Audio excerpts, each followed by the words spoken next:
Hey, how did this great cabin concept come to be? And I'd say that its gestation was really on the order of 70 to 80 years. Charles and I both loved going down to the Erie Public Dock with Dad. Dad liked the Niagara and loved to show it off. And he was familiar with Oliver Hazard Perry's tavern over there at the corner of 2nd and French, and he'd tell us about that. And he took us out to Anthony Wayne's blockhouse near Soldiers and Sailors' Home. So Dad gave us a feeling for history and the importance of Oliver Hazard Perry to Erie.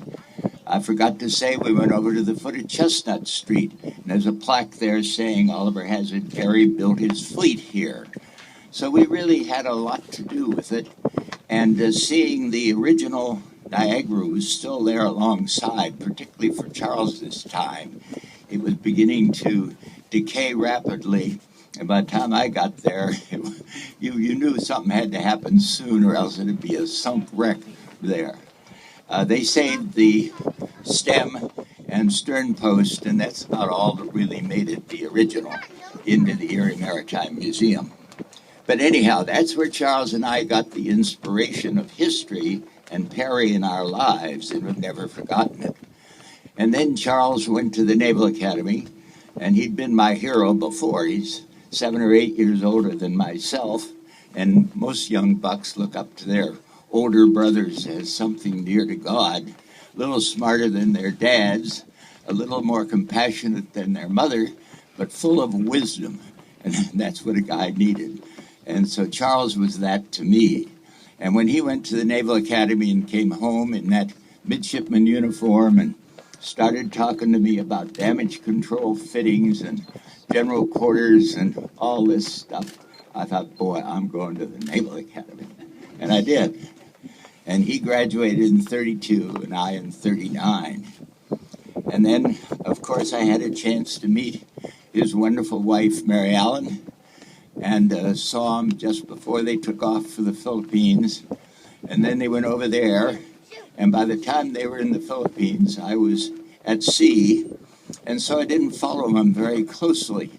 And it wasn't until I picked up the story from the folks when I got home a couple of times on leave that I'd hear how things were going in the Philippines, and that Mary Ellen and Mimi had to come home, and he was left over there.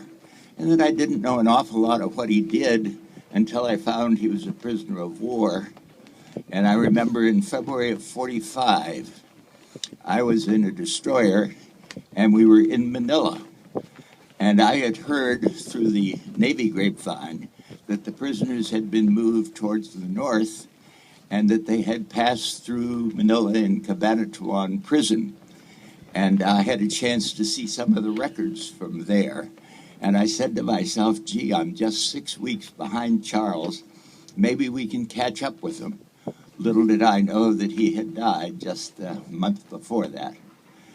But I didn't focus again on his being a hero until maybe 30 or 40 years later.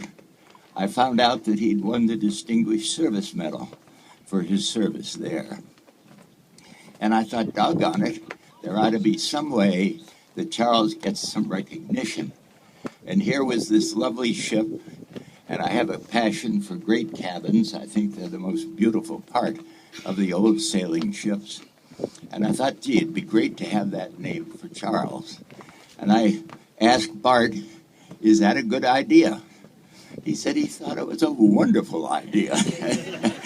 And so I clocked it out to all of you, and I've never had such an enthusiastic and immediate response from the whole family that that was something we wanted to do. And by golly, we did it, and we told Bart, and this is history. And so now I'll turn it over to Bart to pick up and tell you a little bit more of Great Cabin and his experience.